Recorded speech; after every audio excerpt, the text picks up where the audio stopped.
Flow describes materials in motion, as in the rainwater we see powered by gravity and flowing in a river to the sea. We can collect rainwater, but we then need to transport it continuously in bulk to consumers. An obvious method is to use pipes to contain and direct the flow. Pipes transport water and also gas fuel for domestic use. Pipes are also used to transport materials in many industrial processes.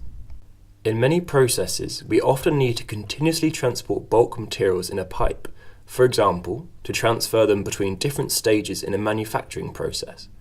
Here, we see a chemical processing unit with many pipes likely to contain liquid or gas. A pressure difference produces flow in the required direction and rate. Pipes are typically made of metal to withstand high internal pressure. If a pipe is completely filled with a single homogeneous material, then straightforward methods exist to determine information about its contents. The flow rate can be measured by a sensor inserted to one section in the pipeline. Notice here the housing connected to a turbine flow device which intrudes into material flowing in the pipe. The rotation of the turbine by the flowing fluid is calibrated for the required range of flows, and provides an electrical signal indicating the flow rate. Other forms of flow sensor can also be used. The flow pressure is indicated by an electrical signal from a pressure sensor that samples one point in the pipe, usually, as here for convenience, from the side at the required cross-section location. Although we can't see inside the pipe, for homogeneous contents we can reliably monitor working conditions using such sensor devices. So for such homogeneous materials we can generally check that the flow rate is correct for the process needs, and the pipe pressure is as specified and within safe limits. This minerals processing plant is designed to separate newly mined solid raw materials into various grades. In such processes, the materials we wish to transport and monitor are not homogeneous or simple. To make use of a pipe to transport solid materials in powder or granule form, we must inject a fluid, such as air, to apply the relative pressure to stimulate flow. Clearly, this type of flow has not just one, but at least two material components, even if the propelling air component is not of direct interest. Other common two-component flows are formed from gas and liquid mixtures, such as oil-filled flows where both components are of interest.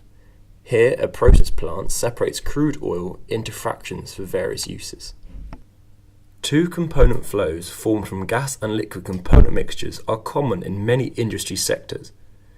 In oil-filled flows, for example, both the gas and liquid components are of interest. It is important to be able to monitor and measure such flows for safety and for tracking flow rates. Ideally, we would like to measure both liquid and gas flows. This is challenging, as the state of the complex two-component flow depends upon the composition ratio and flow conditions. Gravity has a major influence. The same components and flow rates can produce results that are very different if the flow is vertical, inclined, or horizontal. If we were able to see inside a pipe containing a liquid-gas mixture, we would see a range of flow types, known as regimes. In a vertical pipe, where the upward liquid flow, shown here in light blue, contains a small fraction of gas, this is likely to be present as bubbles, shown here in green. Clearly, gravity acts downwards against the flow direction. An increased gas fraction causes the bubbles to coalesce into slugs of gas. Increasing the gas fraction further can create larger structures which exhibit a churning behaviour. When the gas fraction is increased further, an annular flow situation can occur where the liquid component is forced outwards against the pipe wall. The case of a horizontal pipe would clearly be different as gravity now acts across the pipe. Here, we take the example of a horizontal flow is from left to right. Where the pipe contains a small fraction of gas, the flow is likely to be stratified, with the gas passing smoothly over the liquid. An increased gas fraction causes surface waves to be formed. Where the waves begin to contact the pipe periphery, they form plugs, which inhibit the gas from flowing over the liquid. At this point, increasing the gas fraction can expand the plug to a large section of the pipe, creating turbulent flow consisting of alternate slugs of liquids separated by large gas segments. When the gas fraction is further increased, its flow becomes more predominant and forms an entrained bubble flow within the liquid. Finally, similar to the vertical case, a further increase in the gas fraction causes the bubbles to coalesce into an annular flow, in which the liquid component is forced outwards against the pipe walls. It is obvious that the simple instruments that we could use to measure homogeneous liquid or gas flow would not work in these conditions. So, how can we measure such complex flows? To gain an insight into complex flow regimes and estimate component ratios and flows, we need to look inside the pipe process. Process tomography methods are useful for this purpose as they allow internal data to be sensed and distributions to be estimated. We can illustrate this using a laboratory rig able to produce a typical oil-gas flows. Use of low pressures allows use of a transparent plastic pipe section to provide a direct view of the contents. Here, the oil material is kerosene, which is also clear. Looking closer, we see a section of pipe with an attached peripheral blue housing. This contains 12 rectangular curved electrodes which form a ring on the outside of the pipe. These enable us to sense the electric capacitance between any electrode pair which depends upon the contents. Electrical screening for the electrodes on the pipe is also visible. There is no intrusion into the pipe and hence the flow is not impeded. As shown, the electrodes have connections which are linked to a tomographic instrument which uses the capacitance data from all electrode pairs to compute the corresponding cross-sectional tomogram image inside the pipe in real time. The oil-gas mixture can clearly be seen as a horizontal plug-type flow. The 12 electrodes provide 66 unique dataset measurements of electrical capacitance between electrode pairs. The datasets are collected at a rate of about 100 per second. The computer screen shows the 66 sensed capacitance values at the lower left side and the resulting instantaneous image at the upper left side. A rolling graph of the estimated liquid gas fraction is now shown at the right side. Finally, we reduce the gas fraction to 0.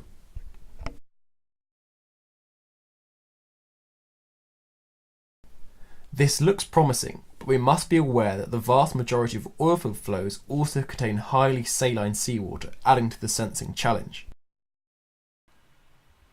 To illustrate realistic industrial flow measurement using process tomography in more detail, we use a typical oilfield flow containing a mixture of seawater, oil and gas. As in the previous example, a horizontal pipe arrangement has the advantage that gravity causes materials to align in terms of their density. Hence, gas components will move to the top of the pipe.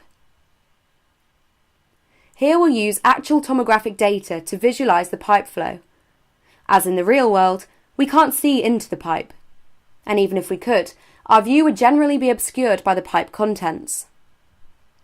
We'll begin by again using an electrical capacitance tomography, or ECT, sensor to see inside the pipe, here shown as a purple ring. As before, we take each set of data samples from the sensor at a high speed, so that in effect we freeze each cross-sectional dataset to capture dynamic changes in the flow. Next we see the ECT image sequence. The tomograph here uses artificial colours to show the materials in terms of their dielectric properties. We see the lower part, the water fraction shown in blue, the centre part, the oil fraction shown in green, and the upper part, the gas fraction shown in red. It's important to note that the ECT image is based mainly upon the ability to see the oil and gas fractions. It is not sensitive to the water fraction. Here we return to our original pipe containing raw oil field mixture.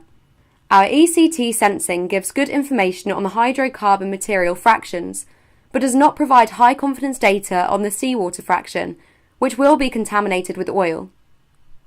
Two options are to clean and discharge it into the sea, or to re-inject it into a nearby well, perhaps where the oil has been exhausted. Although seawater is a byproduct, it must be suitably processed to meet strict environmental regulations, and this requires accurate information of the water fraction flow. As in the real world, we can't see into the pipe, and even if we could, our view would generally be obscured by the contents. Here we will use actual tomographic data to visualise the pipe flow using electrical resistance tomography, or ERT sensor, which is based on electrical conductivity and is thus sensitive to water, here shown as an orange ring. As before, we take each set of data samples from the sensor at a high speed, so that in effect we freeze each cross-sectional dataset to capture dynamic changes in the flow. Next we see the ERT image sequence. The tomograph uses the same artificial colours used for the ECT sensor. It's important to note that the ERT image is based mainly upon the ability to see the water fractions.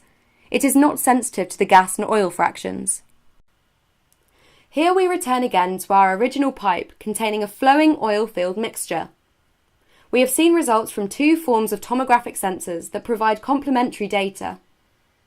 Although ECT sensing gives good information on the hydrocarbon material fractions, it does not provide high confidence data on the seawater fraction, which will be contaminated with oil. However, the ERT sensor is expected to provide a good estimate of the water fraction. So can we get the best of both sensor types? In principle, it is straightforward to use both sensors together. Ideally, we would co-locate the two sensor rings, but this may present practical problems, and instead we may have to place them close together. However, where flow rates can be several meters per second, providing the spacing is minimal, both sensors practically see the same flow point. This means that we can synchronize sampling and then data from the two sensor rings. We may now take synchronous samples from both sensors, as before at a high speed, so that in effect we freeze the cross-sectional datasets to capture dynamic changes in the flow. We can also combine or fuse the two datasets using a fusion algorithm that prioritises data that has the highest sensitivity, giving the optimum quality of fused information. Now we see both ECT and ERT images sequences and also the combined or fused ECT and ERT image sequences using the same artificial colours. We now have a major insight into the instantaneous cross-sectional spatial behaviour of this process that prioritises the best aspects of each sensor.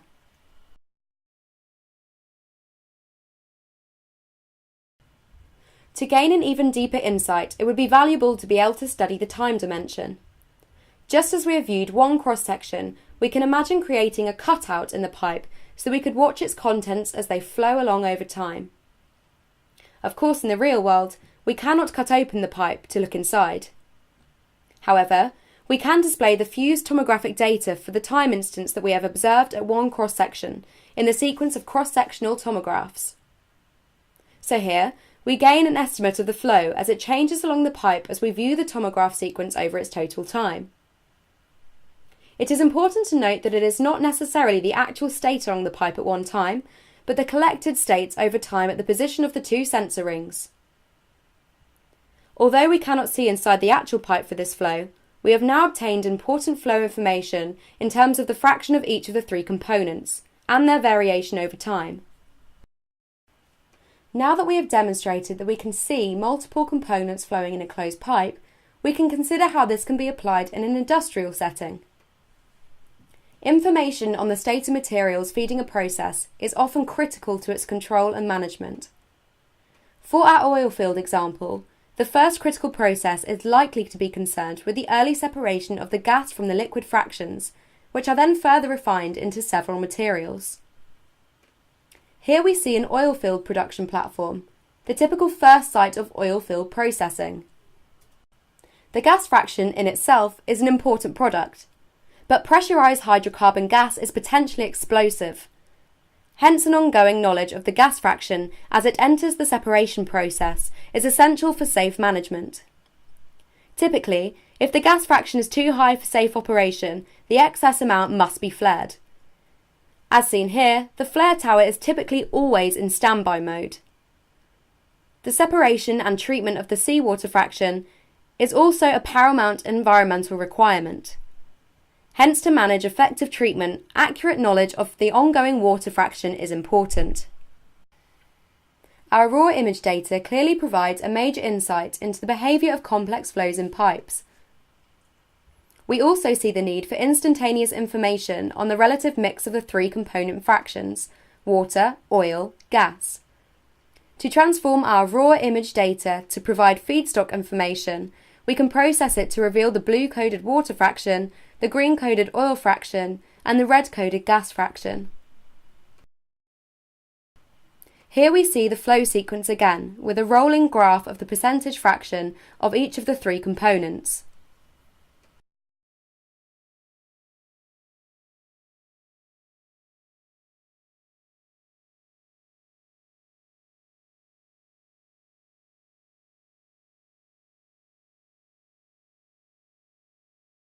We have seen how complex oilfield flows can be monitored to enhance processes from the early production stage, often at sea, and then followed by pipeline transport to onshore refining processes.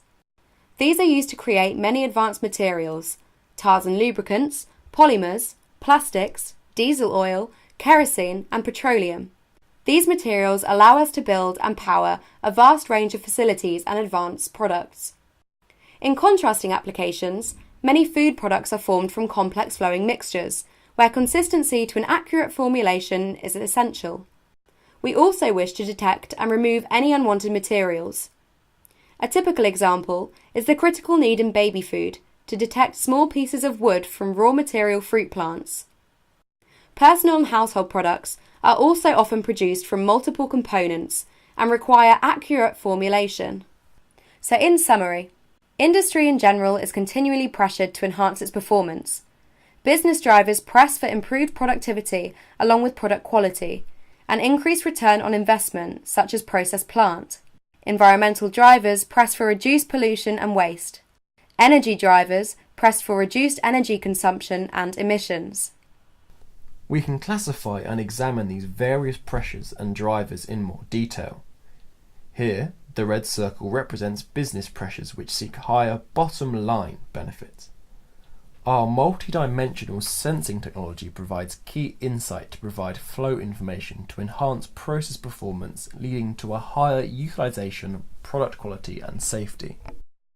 The green circle represents fiscal and societal pressures to reduce impact on the environment. Our technology provides advanced flow information leading to reduced waste and impacts. Finally, the blue circle represents pressures to reduce energy consumption and global warming emissions. Enhanced flow process information aids efficiency gains and reductions in energy usage and emissions. We've been working with images. As any schoolchild knows, mixing red, green and blue light gives white light. This analogy illustrates the resulting red, green and blue potential flow process improvements we gain through enhanced information from process sensing technology, represented by the white outcome circle. In summary, our supersensing information delivers enhanced industrial processes.